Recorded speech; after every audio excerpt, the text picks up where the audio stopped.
আহলুস সুন্নাত ওয়াল জামাতের আরেকটি আকীদা বিশ্বাস, সাহাবায়ে কেরাম তারা সত্যের মাপকাঠি। আহলুস সুন্নাত ওয়াল জামাতের যারা অনুসারী হবে, আকীদা বিশ্বাস সেটিকে মানতে হবে, সেটা বিশ্বাস করতে হবে। as-সাহাবাতু কুল্লুহুম উদুল, সকল সাহাবায়ে কেরাম তারা সত্যের মাপকাঠি। আমলের ক্ষেত্রে তারা, আকীদা বিশ্বাসের ক্ষেত্রে যার উপরে প্রতিষ্ঠিত ছিলেন, এটি আমাদের জন্য মাপকাঠি। তার প্রমাণ শুনুন, মহান আল্লাহ তাআলা সূরা বাকারার 13 নম্বর আয়াতে বলেন, আমিনু কামা আমানান নাস, তোমরা ঈমান আনয়ন করো মানুষেরা যেমন ঈমান আনয়ন করেছে। মানুষেরা বলতে সাহাবায়ে কেরাম, তাহলে সাহাবায়ে কেরাম যেমন ঈমান আনয়ন করেছে তোমরা ঈমান আনয়ন করো। ঈমান তিনটা জিনিসের নাম, আল ঈমান ওয়া তাসদীক বিল জিনান।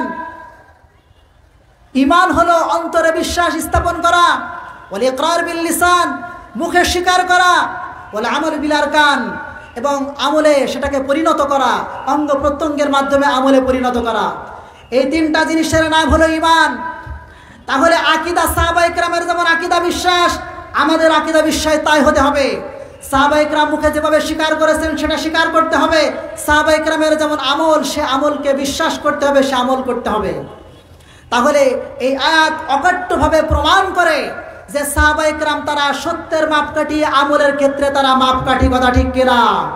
1400 বছর পরে এসে যদি নেটে হোক, লেখনীর মাধ্যমে হোক, বক্তব্যের মাধ্যমে, সেই স্কলার হোক না কেন, ইসলামিক চিন্তাবিদ হোক না কেন, তার বক্তব্য যদি কোরআন হাদিস বিরোধী হয়, তাহলে সেই বক্তব্যকে আমরা ডাস্টবিনে ফেলবো। কথা ঠিক কিনা? তাহলে সাহাবায়ে কেরাম তারা সত্যের মাপকাঠি। কোরআন থেকে আরেকটি দলিল বলছি এই বিষয়ে। মহান আল্লাহ তাআলা সূরা তাওবার 100 নম্বর আয়াতে উল্লেখ করেছেন, ওয়াসাবিকুল আউয়ালুন মিনাল মুহাজিরিন ওয়াল আনসার ওয়াল্লাযীনা তাবাউহুম বিইহসান। এই আয়াতে আল্লাহ তাআলা সাহাবায়ে কেরামকে যারা অনুসরণ করবে তাদের কথা উল্লেখ করেছেন, আ'আদ্দা লাহুম জান্নাত, তাদের জন্য আল্লাহ তাআলা প্রস্তুত করে রেখেছেন জান্নাত। কি প্রস্তুত করে রেখেছেন? জান্নাত।